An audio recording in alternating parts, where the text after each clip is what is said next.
On to third speaker, Dr. Anamika, right? So she will be speaking about a case of CHED. So the title have been, it's not exactly what you sent to us because it would have been difficult for me to accommodate in the program. Okay, so CHED means something unique about CHED. Good morning, respected judges and all my dear friends present here. Myself, Dr. Anamika CHOWDHURY, and I'm going to present a case on congenital hereditary endothelial dystrophy.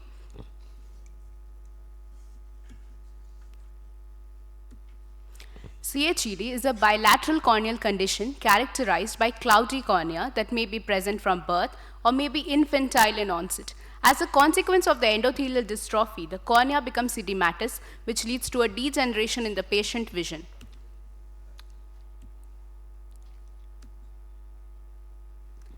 Case details: a 15-year-old female from Jharkhand presented to our OPD with complaints of diminished vision in both eyes since childhood. History of presenting illness: my patient experienced blurring of vision since childhood. She went to local practitioners and was managed conservatively. Surgical management was not done.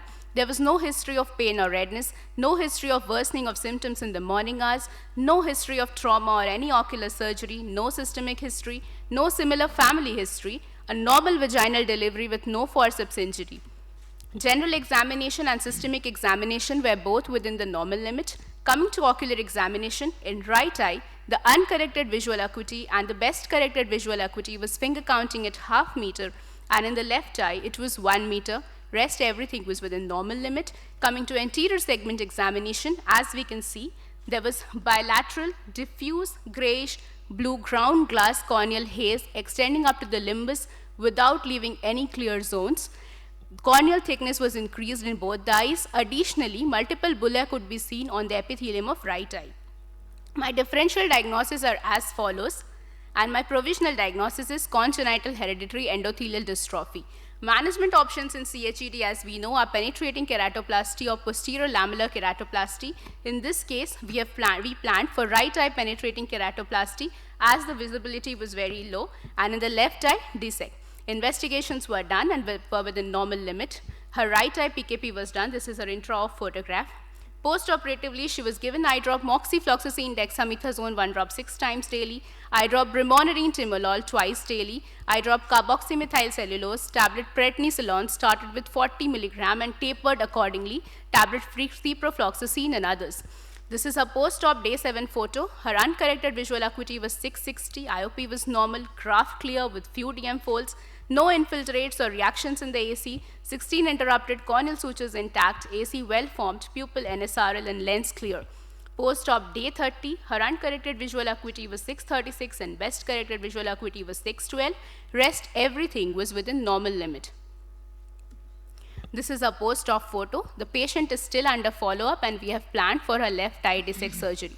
What is unique is that CHED is a very rare autosomal recessive disorder. As we all know, what makes it particularly unique is how it manifests. It is severe and the corneal changes do not fluctuate with time, unlike many other eye diseases. Clinical implication: it is very important for an ophthalmologist to diagnose this condition accurately, predict the natural history of the disorder, and do genetic counseling and prompt medical and surgical therapy. Take-home message is that timely and prompt intervention is essential to prevent the development of amblyopia resulting from visual deprivation in these conditions. Thank you so much. Thank you, Anamika. Just one question. You said in the differential diagnosis, CHED, one differential diagnosis glaucoma. In fact, a lot of time people confuse with congenital glaucoma. So how will you differentiate from congenital glaucoma? Sir, in congenital glaucoma, we can see ophthalmos, harp, striae, which was not there in this case. The IOP was also normal, which is usually raised in cases of congenital glaucoma. And one classic feature of CHED, for all of you remember, this is the only corneal disorder where the corneal thickness will go 2 or 3 times more. Okay, that is the classic feature. Always remember that. Whenever you are confused with CHED, with PBK, Fuchs, anything, just measure the corneal thickness. In CHED, it will be around 1500, 1600. That will never be seen in FECD or even pseudophakic corneal edema. Thank you. And any comment from our experts? Okay.